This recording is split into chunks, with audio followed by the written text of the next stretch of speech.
If one of your big goals for 2025 and beyond is to get more of the right people into your trade show booth so that you can make a bigger impact for your organization, even if you don't have as much time or money or staff support as you'd like, this is a workshop for you.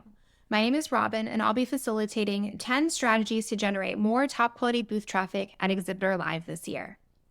Now, one of my favorite things about this class, and I've been teaching it for several years now, is that every time we do it, it turns out a little bit differently.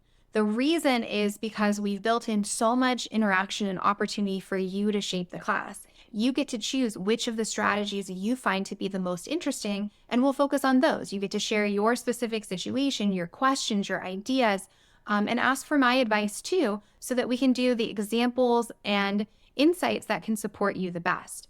You also get to break up into groups with other peers who are attending this class and share your ideas for how you'll implement what you're learning in this workshop. So I hope you'll join us. It's called 10 Strategies to Generate More Top Quality Booth Traffic 2008. And my name is Robin. I'll be your facilitator. My goal is to help you walk away with something you can use right away today, but then also into the future as well.